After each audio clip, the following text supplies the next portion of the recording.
Hello, and welcome back to another exciting episode of Let's Throw Now.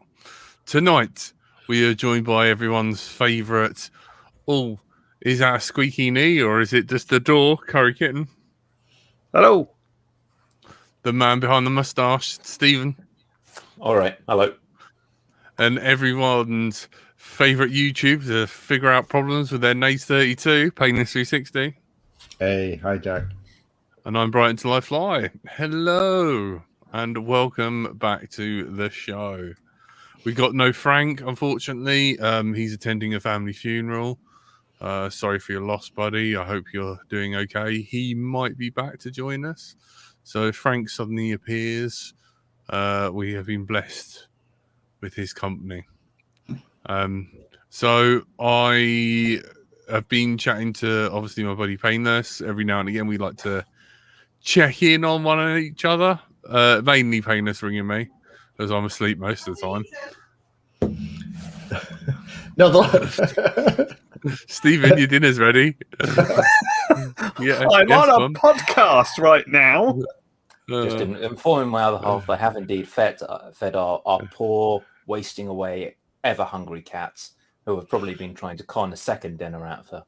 Yeah, that sounds about right. That is so fun. We haven't seen your cat for a while, man. They're shy until you get the can opener out. That's the thing. It's all cupboard love with those two. Oh, bless. That's your little fur babies, making sure they don't waste away. Or the opposite, which is more likely. Nice. How have you been, Painless? What have you been up to? Quite a bit, actually. It seems to have been a little bit of a busy period. I mean, the way it works here is that before the world exploded, most of August I'd spend in the summer holidays traveling with Mrs. Painless. Her being a teacher, we can kind of get a serious time away. Obviously, that hasn't happened for 2 years, but I lived in hope. So the way it works is that in June and July, I create lots of extra content. So, if I have a flash of inspiration or get a great question or a good product or whatever, and I'll do the video. And then kind of, if it's not time sensitive, I'll kind of stick it away in the queue and it comes out through the whole of August. And it's always fun because that always happens. And people just assume that because they always come out at 6 o'clock in the morning. If you've ever spotted it, if you ever kind of sat there bored, but and people assume that I'm sat there, I set my alarm for 5:45. And I'm sat there waiting on the publish button. And as soon as 6 o'clock goes, I go, right, publish. And you just schedule them, right? So I'm just coming to the end of it, but they had loads of new stuff in. And coming into the start of this month, I was thinking, I haven't got a lot to talk about in September. And then suddenly, I mean, you probably found this as well, Wayne, is that you get these kind of, it dips and you think that nobody's talking to you about anything, and then suddenly you have like 4 or 5 contacts get in touch with you saying, there's this or that thing we'd like you to have a look at.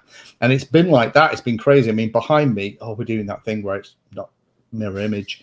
There's a quad on the table that's out in a couple of weeks, which is really unusual. There's a big 1.5 meter wingspan plane from Atom RC. The video's on the thing tomorrow. That's been fun to build, although transporting it's going to be a bit interesting with my little car. But anyway, and then obviously the big thing, which I think Steve and I want to have a chat about, is buggering about with Express LRS. Now that we have real radio tail on the product release, which I think Curry Kitten's also involved in, where you receive a product and then you review it and then you fix it for the manufacturer and you review it again and explain how you fixed it. Or you get the product in, you start playing with it, you realize that it's not as complete as it should be, and then you kind of stop all the production of videos on that product until you can be confident that you're not drawing people towards a product that is fundamentally flawed. Lee, the consummate professional there. That's impressive. Well, the thing is, I'd rather make a video when I've got it all fit, which is why there's been no extra videos about the beta FPV stuff after we've got real hardware, right. woohoo! Because since then, I still haven't yet managed to make it all work. Do you feel that you're kind of in the same place as maybe the FR Sky general team were when someone like ran out of their lab the first time they got like D8 or D16 working and went, hey, this is working, it's amazing, try it. Except this time they've actually shipped you the product and it's just come out of the lab and it's just ready and it's still going through the testing and revisions and QA. I think it's more complicated than that, in that at least FreeSky had control of the software and the hardware, and they could test it in the lab before they shipped it out the door. So although I think, you know, there were instances in the early days where the ink wasn't even dry on the manual before they started packing it in boxes and shipping it. I think the challenge with the ELRS, and, you know, interested to see what you guys think, is that the project and the code is pretty good now. You know, there's been lots and lots and lots of testing. I've bought a DIY transmitter and mine worked out of the box. So I'm really confused when these huge manufacturers take something that's a DIY product that someone's made in their bedroom in the UK here, and they ship to me and it works perfectly, and they copy it and they manage to not perfectly copy it. Well, that's the issue though, isn't it, Stephen? They're not copying it, and I spoke to one of the developers at length, who was brilliant actually.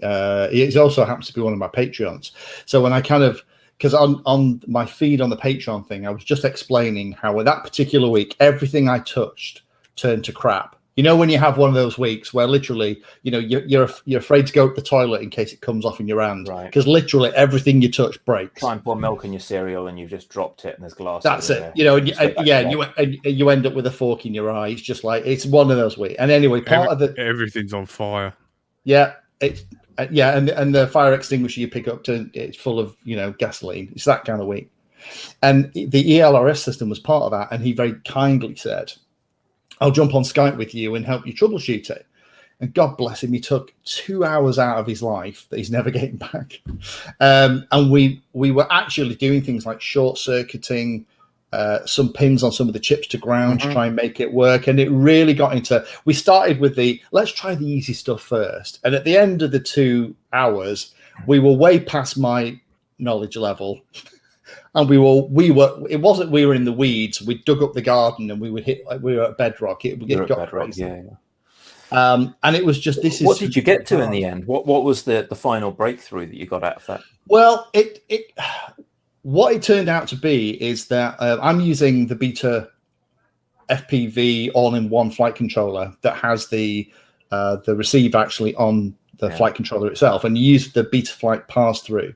So the way, if you're listening to this, that's right, still UART connected, but it's just on the same PCB, right? It's not an SPI one, is it, or is it the SPI one? No, it's UART connected, but but we found the wrinkle. But he did, because he kind of went away and just went, doesn't make sense. So just to kind of explain, if anyone's listening to this and doesn't know what Express LRS is, it's this open source, non-proprietary, anyone can make it. Project that's an amazing idea that anyone can just come along, and everyone started, you know, it's not a new project by any stretch of the imagination. Version 1's been out a couple of weeks, but a couple of manufacturers have made custom hardware for it for the first time, and it's fair to say that caveat, all of the custom hardware that I've heard about has little tweaks. But what it turned out to be, believe it or not, Stephen, it was actually because it is talking from the receiver to the flight controller over CRSF. That's right, isn't it? That's the one. Yep. Which, interestingly, I spoke to Trappy about, because when I saw that they were using CRSF, I was like, oh, that's really smart. Bi-directional protocol, blah, blah, blah. You know, it's pretty bulletproof. It's been around for a while. It just works, right? Yeah, exactly. So I kind of went to Trappy thinking, oh, have they licensed that, right? Because, you know, Trappy tends to get a little bit they just built off the implementations in Betaflight and OpenTX, as far as I know.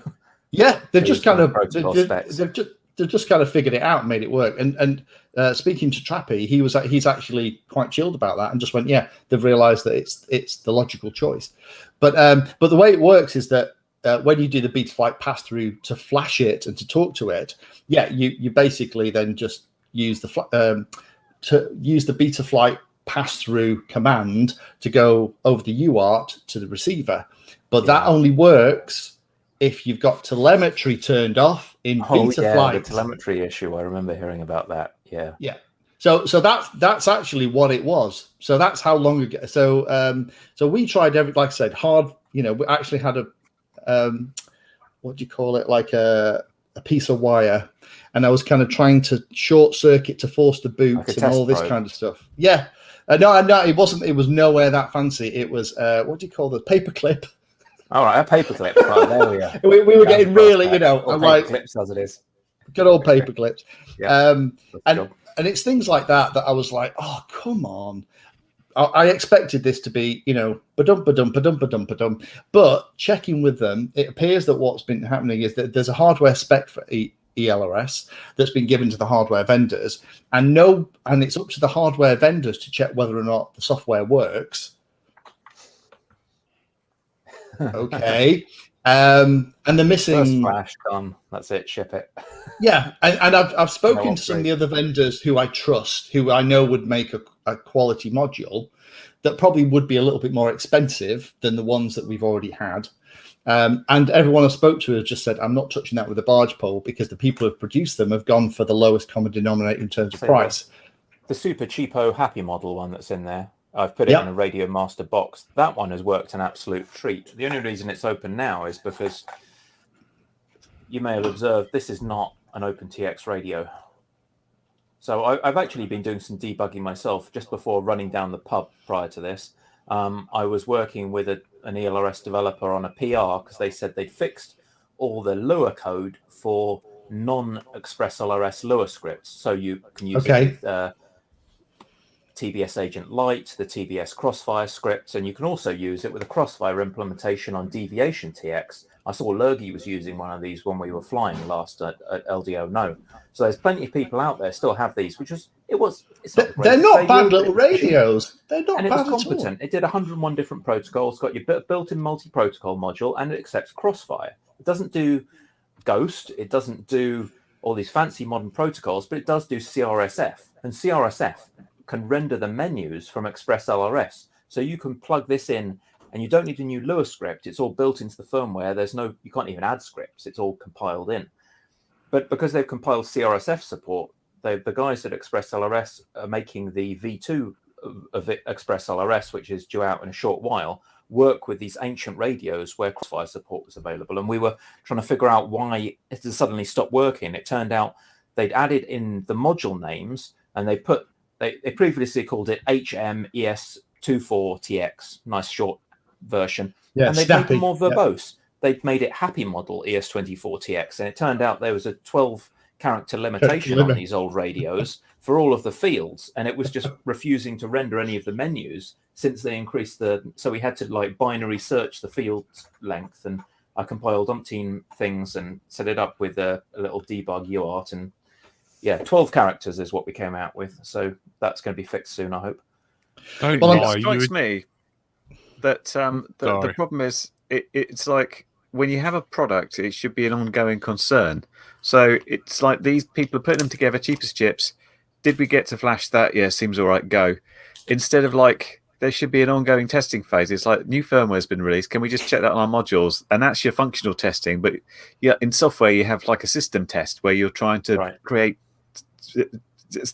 really complex scenarios or stresses that are going to try and break the module, and you need to make sure it gets through all of these, but that's not happening. So it's this module may have worked originally, but no one bothered testing it afterwards. So then it's up to the users to try and find it out. And when I called you, Lee, about that thank you Beta FPV module, I said this took me ages, and then I went on to the Nimno module, which I still can't say. For this will be easy. That was even harder. That took me even longer to fathom out. So God knows what the next one's going to be. Because I've got one of them on the way.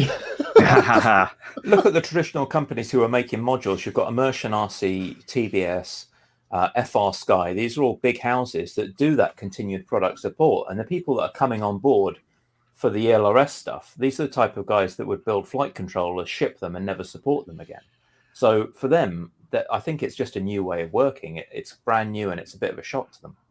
I think we've got a period where all this is going to get worked out over time, because I think I feel sorry at the moment for the ELRS developers, because they've done everything that they can in the code to try and make this kind of work.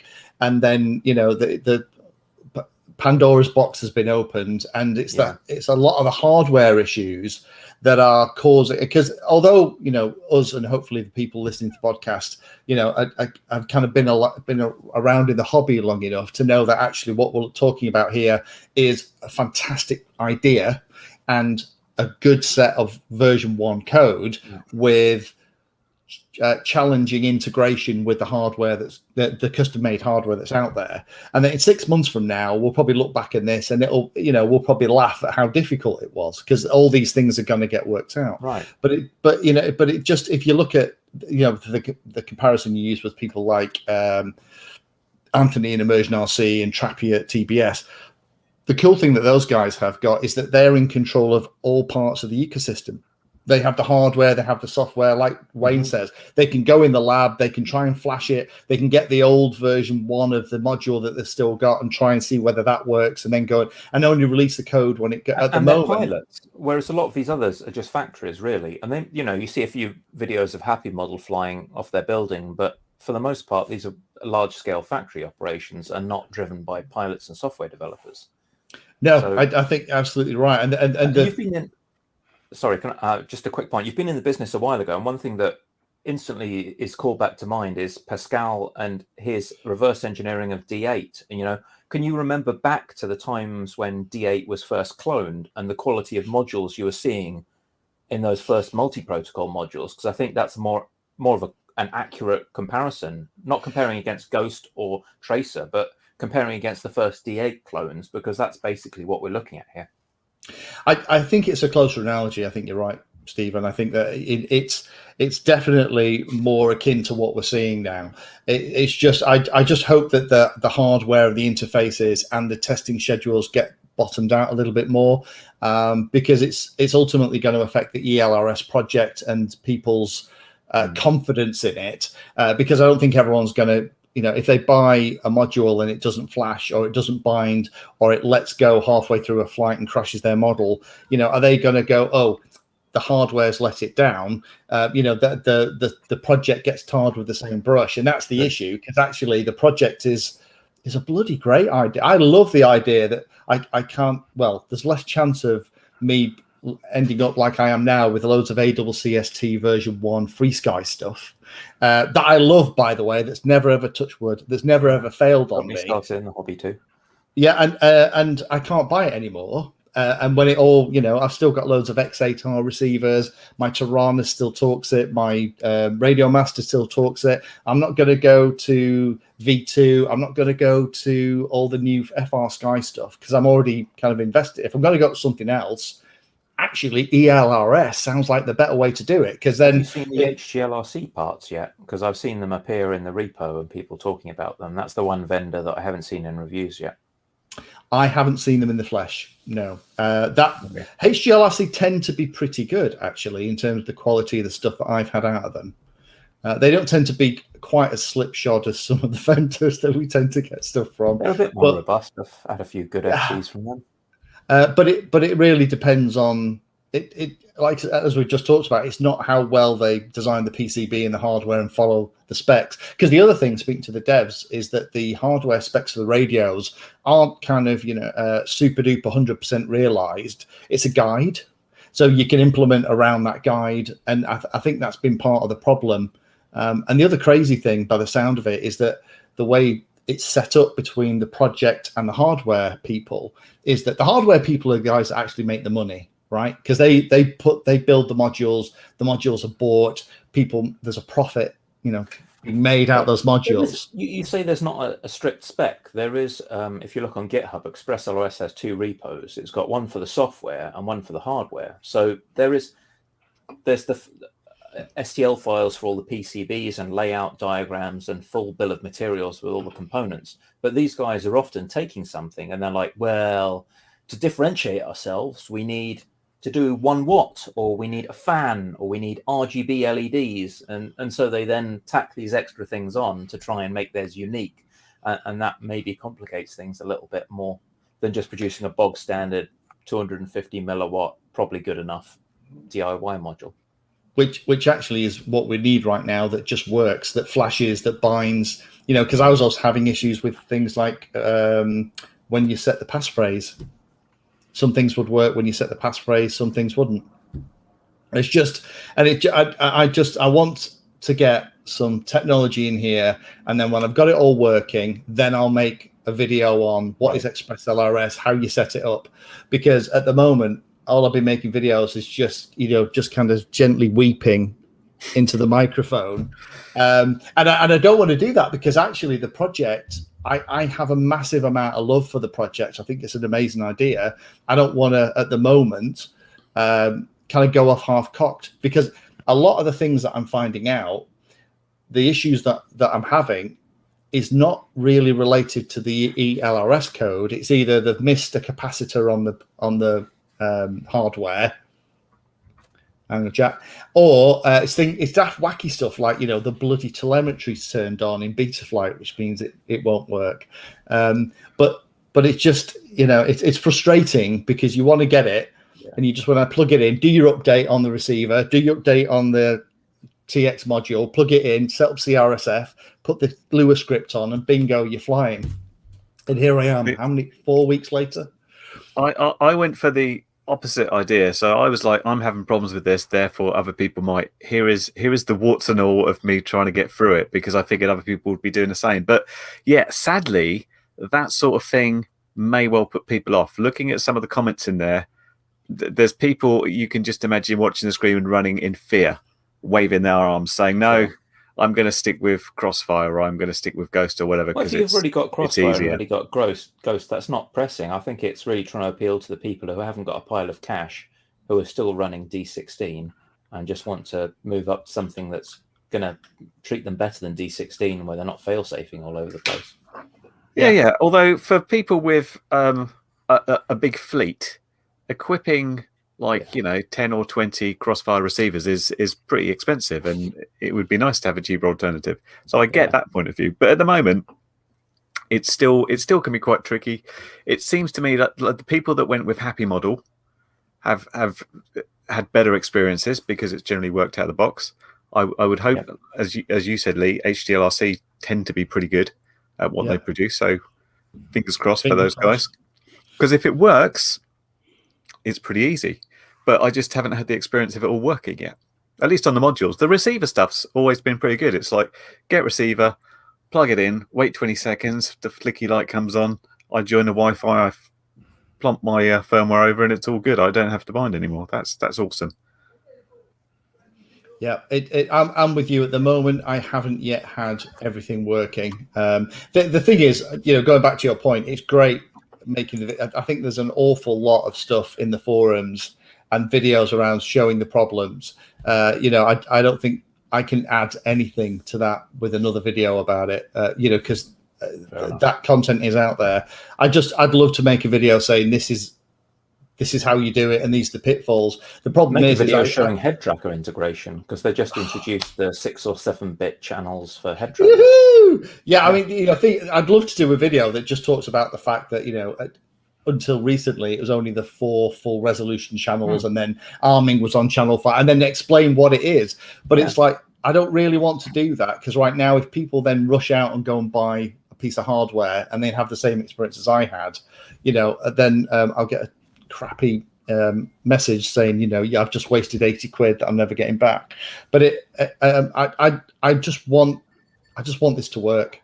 I just love the idea that if I can't get my favorite receiver from a Happy Model, I can go and get it from Beta FPV, or I can get it from the guy making them on eBay, because in theory it should all. I just think, what a fantastic the same idea way as to be. Betaflight, right? If you blow up your FC, then you can just go get another one. If it works with Betaflight, your config you can copy over. Your pits are going to be the same. Off you go. Yeah, it will be great. I'm confident that all this stuff will get worked out. But but to go back to the point I was making around the hardware guys, the guys that are selling it and making the money off the sale of the hardware, from the developer that I was speaking to, he didn't think there was any commercial relationship kicking anything back to the project. Do you know if that's the case, Stephen? When I last spoke to people about this, they said that they didn't want that. They just wanted to make the situation better for people on the ground, or so they can fly their models. That was pretty much the motivation. That was the answer that I got, and with all respect to the developers, I think because at the moment, while it's exciting and fun, and the developers are having a lot of it, but eventually the project gets to the point where it becomes really boring. There's maintenance, updates, documentation, code maintenance. Like you mean? Yeah, like Beta Flight, right? And then you've got all that donkey work, and that's really boring. None of the devs want to do that. You need to basically pay some poor bugger to sit in an office and work his way through it. Did actually do their own code contributions for their receivers. They may have messed a capacitor on the board, but there were pull requests coming, and they could review, and that seemed to work. I think the danger is, you've got like Beal Heli S versus Beal Heli 32, right? Where they tried to make a bit of coin off Beal Heli 32. And the result was that when you get a new ESC with Beal Heli 32, if it's brand new, you have to wait for them to add support for a while. And support is kind of on a per board basis. It doesn't just work when you get a new Beal Heli S ESC. It just works. Like, it's an open standard everyone can code to. Just whereas plug it in, done. Beal Heli 32, because they need money for it, that you've got to wait for them to actually add your ID to the list and support your specific board. And that's worse for consumers, because you buy a new ESC, and if it's got a problem, you can't upload a new firmware to it. You've got to wait for them to kind of tick through it. Whereas if it's an open standard, you can just go, oh yeah, mine's just like this other one. I'll use the Omnibus F4 or whatever, like you would in Betaflight, generic settings, and off you go. Yeah. So I'm hoping that that the how do you say that radio, Wayne, that you've got? The module, the Nemimno. I still struggle with it. The Minnow. Hopefully, when I get that one in, it's going to be because speaking to the devs, that seems to be one of the manufacturers that's worked the closest with the software team. Which is the reason that I've gone for it as my next attempt. They because did crop up a lot in that Discord, the Nimno people. I can only assume if you're a native Chinese speaker, it just rolls off the tongue. It's quite confusing to an English speaker. Doesn't for me. Yeah. See how many takes you do on your video when you're trying to say it. I've got this. Namimno.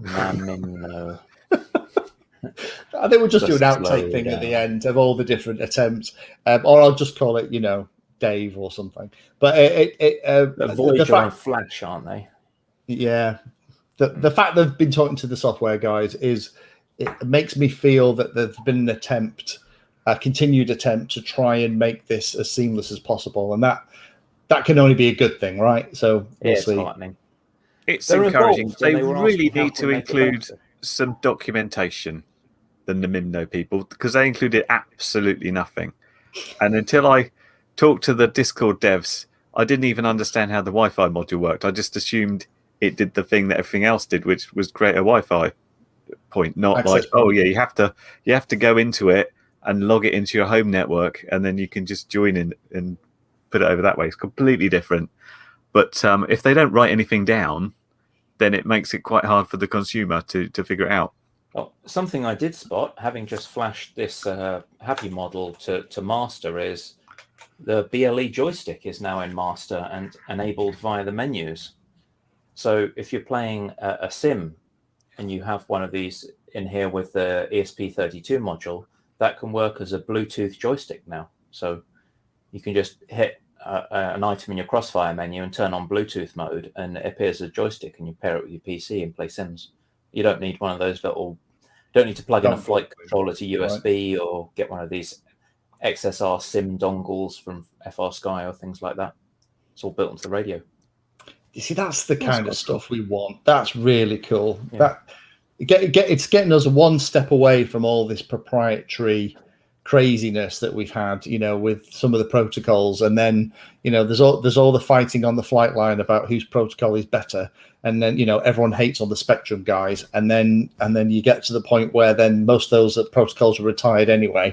It just be nice to have one that when you get your new bind and fly model, you can get it as ELRS, and pretty much everything talks ELRS. And then if you want to be a bit exotic and D16 it or Tracer it or Crossfire, then you can buy the module. That sounds lovely to me. So Is anything else that we need to, because we've done nearly half an hour on ELRS. What's been going on in the rest of the world? There must have been some bits and pieces. All right, I'm chatting to chat. Sorry, typing away there. You wanted to talk about iNav, didn't you, Jack? Yes, I'm wondering how you're getting on with iNav 3, because I've not been brave enough to flash anything yet. I put it on my Has rover. anyone else tried it? Wow. Hands up if you like iNav 3.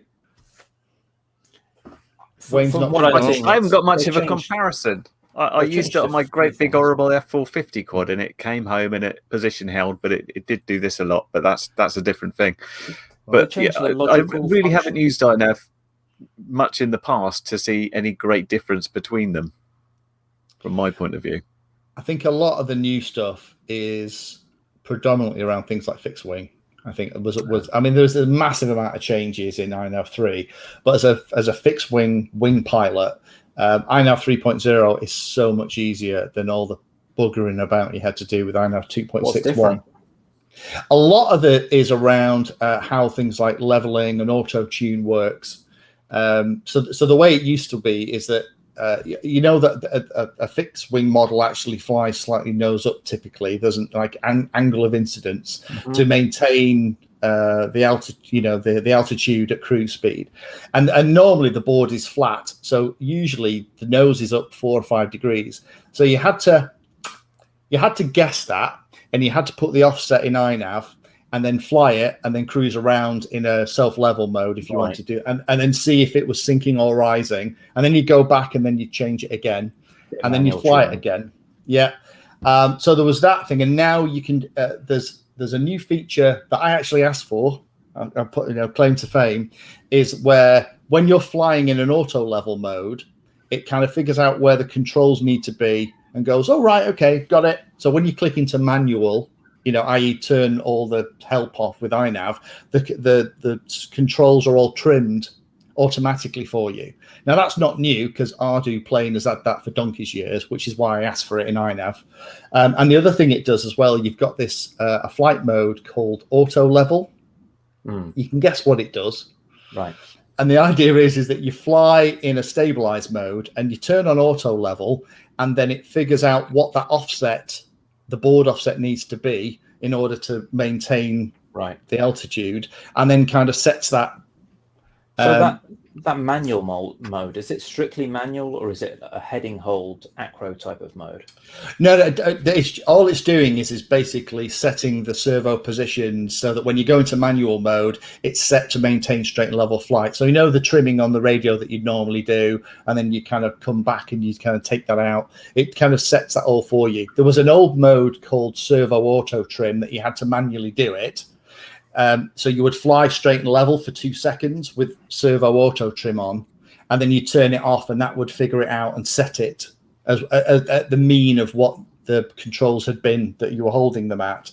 I was going to say about that, because didn't you have to? I remember doing that on a plane, because you had to put it in auto trim mode, and then you'd have to basically hold your sticks in a way that the plane was level, and then you take it off, and if that was okay, I can't remember the order. You had to come and land it, and then turn it off or something, and that would save your positions, but I can't remember it, so I'd have to keep looking it up on my phone. But you're saying you can just flick it into like auto level mode, and it will just figure it out, and then the next time you go into manual, you're sorted. So in the big list where you've got things like telemetry or air mode, all that crap, at the bottom it has continuously trim servos for manual mode. So the way I tend to do it, I use auto launch, and then when auto launch is finished, it's usually in horizon. And then it flies straight in horizon for a little bit, and then I go into manual, because I don't actually fly with the help of iNav. iNav is there to give me an on-screen display and a button for return to home. If something happens, we have got an editor. I know, just giving him an easier time. Because the return to home, as you've seen on the quad, the return to home and the GPS stuff in iNav is far superior to what's in Betaflight. All the Betaflight fans are going nuts right now. But the way that return to home works actually comes back to the home position. In a quad, it then descends, and then it hits the ground and lands and disarms all automatically. Or you can do things like you can set an alternative home position. So if you're flying in a place where you don't want it to come back to in the event of a failsafe, but there's a lovely big field over here, you can tell iNav just go to the field instead. Or maybe it's it's a long flight where it's a single direction and you want like safe home points. Yeah, safe home points. You can set them up, or you can even do things like mission flying. Where you can save if you move house then. Well, this is the thing. You do have to be careful about things like mission, because now you can auto load the mission into memory every time you boot it. But bottom line is there is shed loads of new stuff in iNav 3, and so far, touch wood, there's been one little maintenance release, a little tingy one, but everything I've tried it on, Jack, it's just worked, and it's worked really nicely. The only annoying thing about iNav 3.0 at the moment is the documentation is still absolutely crap. It's still all on the wiki. They're still working to try and update it all. Between 2.5 and 3, I think they changed the way some of the programming was done, didn't they? The global functions. Yeah, with the logical switching and things like that has changed anyway. Kind of coalesced it into a single thing where it used to be a couple of different pieces. Didn't it? And it was almost like something out of OpenTX in the first implementation. And I did a video on it, which meant that if you understood the OpenTX stuff, which about 5% of people do, you kind of looked at that in iNav and went, oh, okay, yeah, got it. But it needs to be really simple. But the nice thing is with iNav 3 is it's easier to set up and get it flying than it was in previous versions, in my humble opinion. There's more stuff done automatically for you. Not enough still, yeah. It's not, we're not open pilot levels of wizardry, but no, it just works. It's cracking. I love do stuff like enable and disable servo outputs on switches and set them to predetermined defaults and things, can't you? That's really useful. You can do all that stuff, and it just works really nice. I love auto launch. I use it on everything now because it just means you go to the field, you arm the wing, you just whack the throttle up to 100% and just throw it. And then by the time you've got your goggles pulled down onto your eyes and you've got your fingers on your sticks, you're already 120 feet. And as soon as you touch the sticks, you're out of auto launch. And it just, all those times you used to go to the field and you'd spend 5 minutes getting set up and you'd be all ready and you throw the wing and you'd throw it in a really bad way and it would just go straight into the ground and the battery would be ejected and your GoPro would disappear into a bush. All that stuff is just so much nicer. You can just throw the bloody thing. So Jack, if you want to set something up with iNav 3.0, I'm happy if you want me to talk you through it, man. It sounds pretty. It sounds unbelievable. The whole you got to be careful moving home, Steve. If you're too far away, it will ignore that safe point. Okay. But also, too far. What's the too far boundary? We're talking a couple of kilometers. You can set it manually, but I think it's like something like 40 meters or something. I can't remember. It was something like that. We asked Pavel a long time ago. There's a couple of safe things that you check. There's one checking how far, because the thing is, in theory, when you arm it is when you set your home position. If you haven't set, kind of safe homes. But also, if you create a mission and the first waypoint is too far away from where you arm it, it will kind of go, no, I'm not doing that. That sounds too dodgy. And it does mean that if you set a mission up for a flying day in Yorkshire, and then you're over here in the northwest, you don't go hit the mission switch accidentally and it just takes off over the Pennines and you never see it again. A good comment here from Lurgy1. He says, so basically what we're saying is everyone is making really cool stuff but not writing an instruction manual. Yeah, pretty much, Lurgy. That's pretty much what we're saying. It's more fun to code cool stuff. It's less fun to document it nicely. Yeah, none of the developers want to spend time sitting doing the boring crap. And go back to my point about the developers know how it works already. Why should they bother to document it? Yeah, and as far as the devs who have spent documenting, just read the code. Yeah, it's just obvious. And this is times my day job. Like, why we don't need documents? Just read the code. Yeah. Stephen, that's a common thing with very clever technical people. Is for them it's so obvious. Sometimes they struggle to kind of take it back to the crayon level for the new pilot who's never seen it before to explain how it works. Pictures, as it was described to me by one of our senior technical staff. To go to take the engineers' stuff and talk to the executives who actually held the purse strings and draw big animal pictures on a whiteboard to explain how it all worked. And Mr. Cow over here wants software as a service. Mr. Pigeon over here has some electricity. Yeah, but the level crossing between the zoo and the pond isn't big enough. So what we have to do, okay, right, I get it now. Yeah, that's bandwidth. But going back to Lurgy's point, that's absolutely the point. If a lot of the developers want to do all the cool stuff and exciting stuff, and to be fair, I kind of want to do that stuff as well. Going back afterwards and trying to write it in a way that explains it in sock puppet level, thank you, Jack, is just not a fun, sexy part of the job. And that's why, my point before about ELRS, I think them having some kind of commercial support from the hardware vendors to make sure that stuff happens is really important. Bear in mind, they only hit 1.0 like a month ago, so this is all very early days. Maybe a couple of years down the line, it'll look a bit more sane. Yeah. I think it will. I think in 6 months from now, I think it'll be a completely different landscape. I think it's a little bit like you mentioned with the D8 clones and stuff. It's a little bit like the Wild West at the moment. And do we just need to stick with it? And I'm quite prepared to, because I want it to succeed. It's got to be better than D8, right? That's what you got at the moment as your open source free clone alternative, D8, D16, which suck. So let's just move. Well, D16's not even. FreeSky keep throwing their pram out about that. Yeah. If you've got a new FR Sky radio, you're not using any of the clone stuff because they drop support for the old D16. Ironically, if you've got a multi-protocol module, you can pair to the new FR Sky stuff with FR Sky X2. But if you've got an FR Sky radio, a new FR Sky radio, you can't connect to any of the traditional FR Sky equipment. So. Isn't that crazy? A third-party piece of technology can actually speak to more FreeSky technology than FreeSky technology can. And we all know exactly why that is, right? Because someone in the boardroom had a bit of a tantrum and wanted to make their rule the world. Yeah, absolutely. And they went for the ball and went home. Yeah. That's what it's about. They stopped giving pilots what they want and tried to do the GGI, which is selling stuff that they want to sell to people, because that way you're in control of the relationship, not the customer. And all the open source stuff is absolutely the other side of that.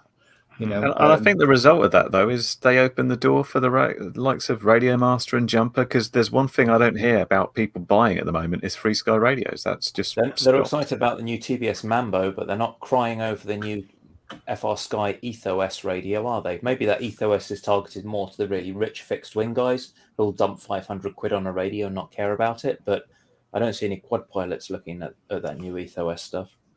No, I wouldn't at the moment be interested in doing a review of that. Just because there's so much other really cool, interesting stuff. Because Radio Master continue to make innovative. I would just love a smaller radio that has full 4-in-1 functionality, because the Mambo, I actually really like the size of the Mambo. I think that's a beautiful size radio. The only issue I have with the Radio Master is it's a big boy. Got one of fail-safes modules in here. That's about as small as you can get, really. Does the job. Because those are amazing. If you want a backpack with a little wing to to park your car and disappear into the woods or whatever, or onto a top of a mountain to go flying, you don't want a TX16. You want something like that. Yeah. And if it's a certain generation, if you're a gamer, and you're used to holding an Xbox or PlayStation controller, those things just feel so bloody natural. They're lovely. Yeah, you get an okay amount of fly time. I do occasionally take a USB power pack and USB-C into the back of it when I'm flying, just to avoid any low battery alarms. But, that's because I don't switch it off between flights and I just leave it running for hours on end. And I'm getting sort of 3 hours out of it, I guess, with Express LRS running the whole time. It's not too shabby. That's not bad. That's not bad. Enough for a Because that, yeah, if you're with your mates, that's a full day's worth of flying. If you just you turn the radio off in between, definitely. Not too shabby. Yeah, I saw that there were a couple of people. I think the latest FR Sky one had Android integrated into it, and I started looking at some of the Futaba radios, and I think their high end have Android in as well. And it seems like they're targeting a very specific demographic. And I won't say it's age related, but it's certainly technology related. The sort of person who thinks that they should maybe look at their flight plans and talk to their friends on their radio, which has an Android element, instead of get their phone out and use their phone to do that. And that seems to be what they're doing. But then you've got the problem of after sales support. I'm pretty sure that Futaba and all these people are not going to be updating their radios every couple of months for the latest Android security fixes and patches. So you've got this radio that's going to be stuck in 2020 or 2019 whenever you bought it, and meanwhile Android and everything else is moving on at 100 mile an hour, and your radio is going to be looking out of date far quicker than your T16 or other similar radio would look out of date. Yeah, and the issue, of course, is with Android is that they're all variations on a theme. There's no one Android implementation. Yeah. It gets a little bit more complicated for that. I know I've come a cropper with some of that stuff recently, but it's an interesting one. I mean, because we've already had that explosion in the radio market, and it seems to kind of resolve down to a sensible number of players again who are actually serious about it and making decent stuff. What do you think is going to happen in the radio market now? Because it's been stagnant outside of the Mambo, which looks really promising. The major players, we had Radio Master, Clone Jumper, and eSheen Clone Radio Master, and all these things just exploded out of that T16 design, but nothing since then. It's been really quiet. Well, nobody cloned anybody, actually. I don't know if you're aware of the background of this, Stephen. So the original maybe clone is a strong term, but there's an influence. If you measure the dimensions, they're within 10 mil of each other on every dimension, and they're basically the same radio, right? They're all riffing on the same theme, a common design that was created by Radio Master. Well, actually, with Jumper and Radio Master's parent company, and then they split and they created their own Radio Master brand, and then they white labeled a version of that for eSheen. Right. So actually, it's the same process as people do in enterprise technology. They just take something that's made by a company you've never heard of, and they put a new chassis on it, and they put their logo on it, and they put their software on it, and they say, this is our product. They didn't make the product. They just kind of wrapped it. Yeah. And to be honest, the Radio Master stuff is, touch wood, so good that we're at the point now where people they want to white label it, because actually it's less of a hassle and less of a risk than going out and creating something new. The exciting thing is, and I don't know this yet because I've just been teased by Radio Master. It looks like there is some new stuff coming, but Radio Master have at the moment, I think, the chance to really become what FreeSky were for us in the hobby 6-7 years ago, where they were the answer to all the people who wanted to be monolithic and proprietary and closed source, and they came along and just kicked the doors open and went, we're FreeSky, we don't believe in this, we're going to give you the most capable radio for the money anyone's ever seen.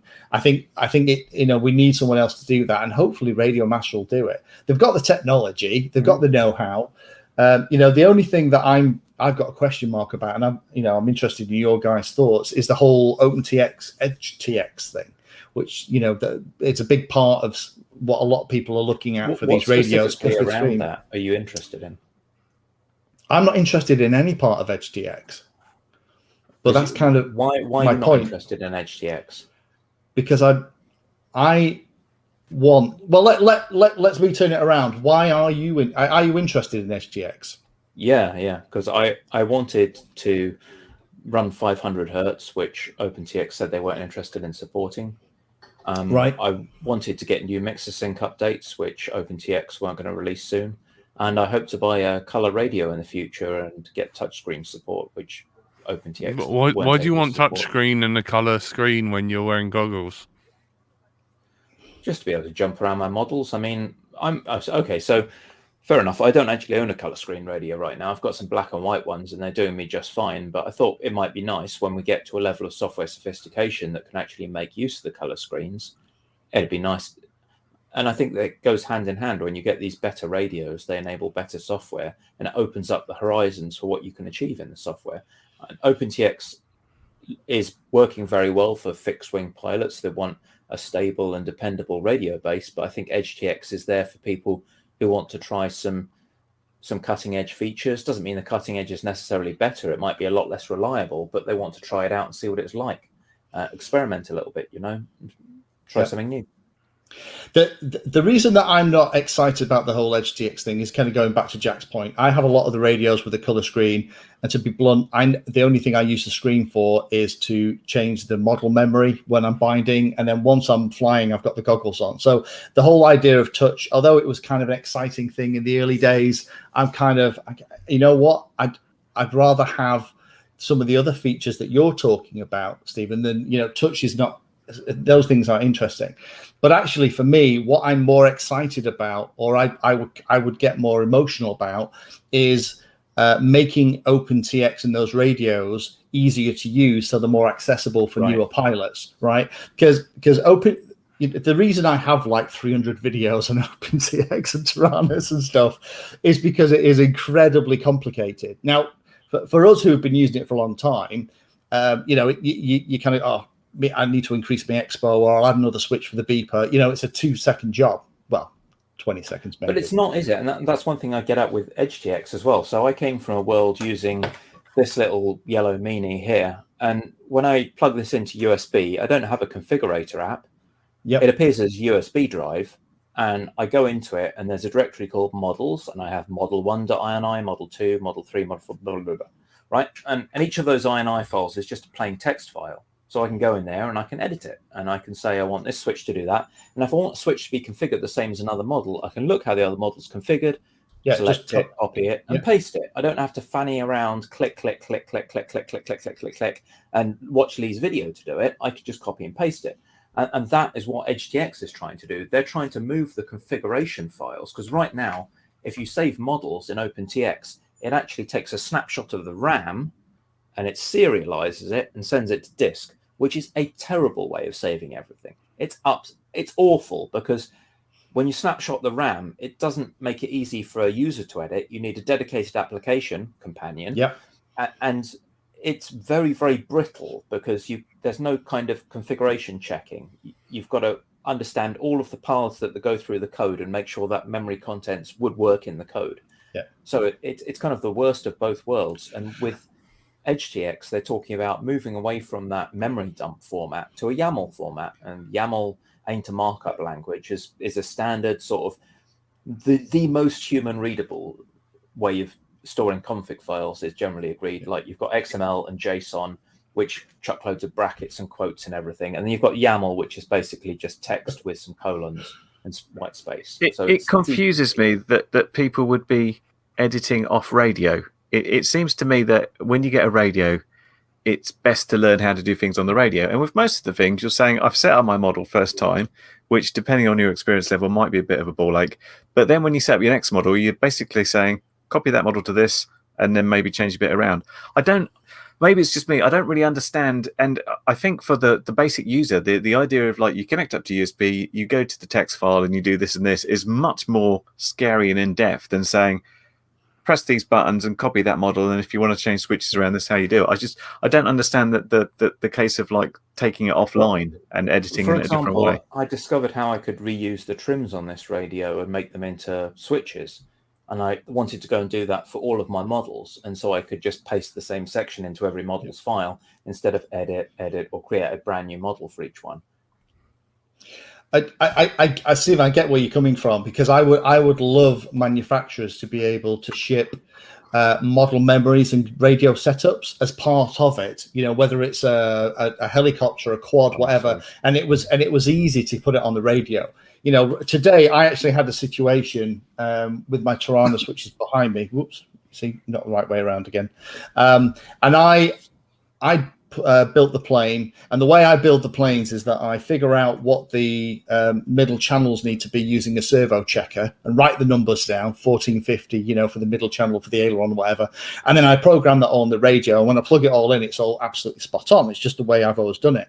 But I thought I'll be a smart arse. I was on the computer, so I created the model in Companion. Going back to Wayne's point, I never do this. But I thought, I'll maybe it'll make a video. So I did it in Companion, and I plugged the radio in, and there's like the other 40 model memories that are on the radio. Three of which haven't been backed up anywhere because they're new models I've got in. So then I dragged and dropped the new model onto the radio and wrote it all back. Wayne's already way ahead of me because he's giggling. And then kind of power cycled the radio. The radio came back up and went, EEPROM inconsistency. I'll sort this out. And it came back up and it wiped everything. And I had that bit, where you kind of bumhole goes like that. And I was thinking, oh my God, because there's literally 40 models on here. I haven't backed it up since April. Thank God Companion actually did a backup. I had to scramble and find this backup and put it on. But it would just be lovely if there was a way that you could upload like a model memory, and it would kind of go, okay, tell me, okay, there are 4 switches in this model memory. Which one do you want for arming? Flick it now. Which one do you want for modes? Flick it now. And it just set it up. At the moment, if I can make a mistake like that, having used OpenTX for 6 odd years, the guys who have never seen this stuff before are absolutely snookered. I mean, we haven't had any proper wizards for anything apart from multi-rotor and a couple of fixed wings. For yonks, I want that kind of stuff. As a guy who spends a lot of time helping OpenTX people with their radios, there is a million things I would like in OpenTX that is not touchscreen. Yeah, and I think basically all these things that you want, which the most conservative OpenTX users don't give a damn about, that's why EdgeTX exists. No, Stephen, sorry, I've not made myself clear. No, it's not that. It's not that I'm talking about esoteric stuff or wacky stuff or things that nobody uses. The questions that I'm getting on a daily basis, the basic things, because OpenTX is so why can't there be a wizard and things like that? But these are all new features, and I think right now it seems the OpenTX project has got to a point where it's really difficult to get new code in there unless it's a bug fix on an existing function.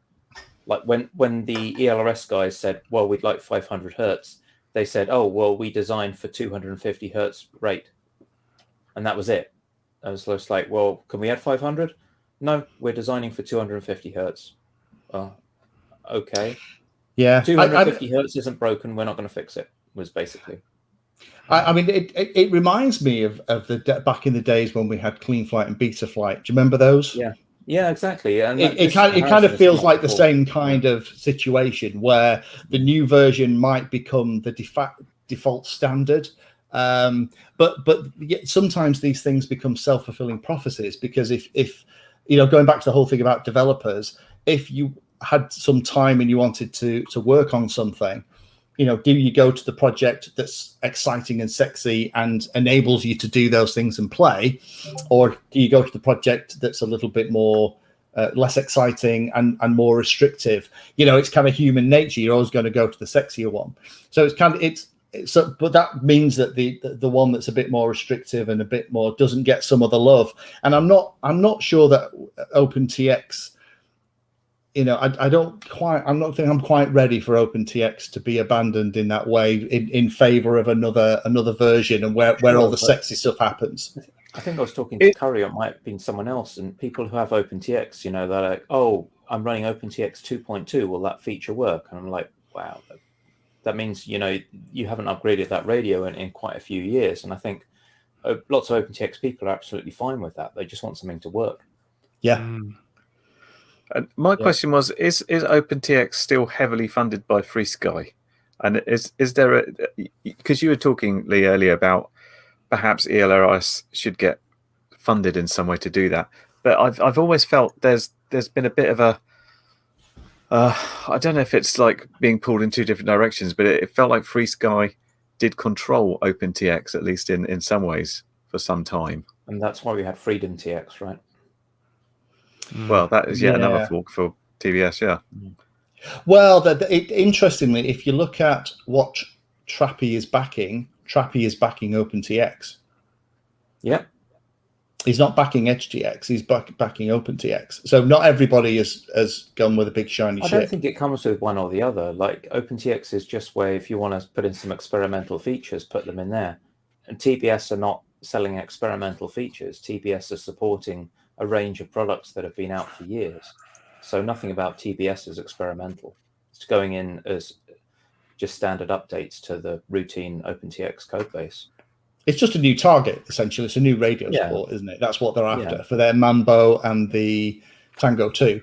But then, to be fair, he needs that because if you have an older FreeSky radio and you want to use one of his technologies, if you're going to copy your models between, hopefully more successfully than I did today, copy your models between the radios, Companion's the way that you kind of have to do that unless you want a world of pain. On a related note, I thought, well, we've got you chaps on here. There was a guy in our Discord who was saying, oh, I've got a new quad. What should I get for antennas? And I don't know if anyone's looked around, but they've been quite short of late. There's definitely some stock shortages that are starting to roll through. And I wondered, what you guys might pick for a general purpose antenna. Maybe we could talk about what we pick for our super fancy wrap it in cotton wool antenna, what you put on your beta quad and fly around the trees, and what you put on the sort of cheap things where you don't need great range. Goggles or the quad or both? Well, for both. Let's start out with goggles, because the premium options you're going to put on your goggles where they don't get smacked around, right? And Jack's scratching himself with, what's that, True RC or a Menace or something? Menace. We've got Menace, right? Yeah. Yeah, surely Menace has all your antenna needs. Although Greg's an obvious friend of the show, it's yeah. what I've been using, the periscope and one of the patches, depending on the one I'm usually the Pico patch, actually. There we go. I did recommend the Menace periscope. Yeah. There we go. Yeah, I mean, here we go. Right, let me simple this down. Right, you got VAS not available in this country and very expensive, and they're kind of like brought over. You got True RC. They're all like, "How you doing?" and Tim Hortons and what's all that about? So they're over in above Yeehaw land. And it's Yorkshire area of Canada. Yeah, the free healthcare area of the continental US. And then you've got like the Triumphs and stuff like that. They're just made by VAS, and you're paying the TBS tax. And then you've got the cheap cruddy stuff from China. I have to say, my Triumph does have an impressively robust-looking plastic shell on it, and I've had some plastic shells that just crap themselves the instant I tapped a branch, and I never find it just explodes. You end up with a cylinder with no top on it and all that stuff. On the quads, I've been so impressed with Rush FPV is a company I really like for their VTXs and their cherry antennas. I put these up against some quite premium antennas, and they really did perform very well. They have the clear plastic shell on the outside, kind of like the True RC ones, right? Yeah. Yeah. So I'm the same as Jack. I'm a Menace RC pilot. I use them pretty exclusively on everything. The stubbies on the models, the aeropods on the wings, because it's an aerodynamic shell that goes against the body, and the periscope with the their kind of double layer thing, and they're just the Pico patch. The thing is, they're not particularly expensive, so if I smash one, I don't really care. As long as the VTX works, I'll just put another one on it. See, these were great, but you obviously you can't really get them that much. The old Fat Shark Immersion RC things. Did you see the Antenna Lab test that Greg and I did with like the HGLRC Mini Hammer? I'm struggling because once again they're mirroring there. That for a micro is quite good. It is a micro antenna though. You wouldn't want anything big, but it's got a rubbery stem, so they've put a bit of rubber below the antenna instead of hard plastic or heat shrink, so it just bounces, which is quite nice. Yeah, I didn't see the Antenna Lab. I was going to watch it, but I'm an arsehole. But no. But the interesting thing is probably the best antenna that, including Greg's stuff, was actually that one you've just had in your hands. That old style, big mushroom, ugly immersion RC Fat Shark one from back in the day was just amazing. That VSWR was really low across the entire. That was a FPV cloverleaf and a range. plastic shell, right? Yeah, stamps. Before everyone moved to pagodas, right? Because I've got some of the OG. Oh yeah, it was pre-pagoda. There were pre-pagoda. 2 layers, and they just separated them with a piece of wire, and they got trashed. And then they wrapped the whole thing in a plastic shell, and it's like the one Jack's got in his left hand there, I believe. Yeah. So right hand cloverleaf in a plastic shell, and pagoda in the other one. Yep, yeah. That's right. I'd still remember those early days of FPV where we'd get those exposed wire ones, and then you'd crash and they get all twisted, and you just try and eyeball it and fly, and we. Oh, how the heck did we manage with all that? That's exactly why people moved to pagodas, right? Because the cloverleafs got trashed so easily. The pagodas, you could print them on a PCB and you wouldn't have to hand. That's it, Jack. Yeah, got old cloverleaf. But those were really good, and people got really, really good at making them. There's a little sort of home economy from people. You always knew the right person on the forum to go to make you an antenna, and he'd have a little kit there, and he'd bend them, and he'd spend money doing his like SWR stuff, and it's like, yeah, brilliant, and yeah, you crash it, and you shit. Yeah. Let me just get a pair of pliers, and that looks about right. Let's see how that works now. The SWR's about right. I'll just. We need to convince Menace to do UFL stuff though. That's the only thing with Menace. Well, I he's think not keen on that as a connector, is he? Maybe he's trying to stop people using bloody UFL. No, they only have a handful of connections in the specs before they're screwed. But talking about Menace, that probably brings us nicely onto Western Park, doesn't it? Boom, boom. No, because it's the end of the show. You spent too long fucking arguing about Open Edge TX or whatever, or Open TX. It was like, we don't like it when Mummy and Daddy fight. The poor cat hasn't been fed. But yes, we will be at Western Park, I believe. You're going to be representing the show, are you, Jack? No, that's Frank's job. I'm going to be too heavily drugged. Perfect. Yeah. Don't forget, I'm out in public, so I need to be heavily medicated so I don't say anything too offensive. That's all right. Well, because I think Menace is at the show, isn't he? I think Greg's down there. I believe so. So yeah, we can ask him about UFL connectors at Western on Saturday and find out his opinion. But I think it's because they're just crap connectors for many. If you make the connection once, from what I can recall, the last time I spoke to him about it, it's fine. But if you constantly undo and remake the connection, you get 5 or 10. Yeah, I completely understand. More than once, I've connected it and I've gone to unconnect, and the entire PCB's just come away with it, and it's like, oh dear, that's the problem. That chap got soldered on UFL after it gave up the ghost. What I normally do is I put them down, and then that the welder glue, it's kind of like a rubbery adhesive. Nick Burns always tells people to fix their whoop hoops with it. Yeah, I've got a load of that for fixing whoops back in the day, and I just put a blob of that on the UFL, and it works like the kind of yellow glue that you see from PCB manufacturers. You get a BNF with a UFL, they usually put this yellow foam glue on it. It's like that, but you can actually peel it off. Stops it wriggling. Yeah. Right. That's all we've got time for. But you've been joined by everyone's favourite curry kitten. Right. The person who could put walruses to shame with his moustache, Stephen. Thanks, Jack. Cheers. And everyone's favourite, this is how you use OpenTX, Painless 360. Thanks, Jack. And I've been Bright to Life Fly. See you at Western or not. Thank you. Good night. Cheers. Bye-bye. All right. Catch you later.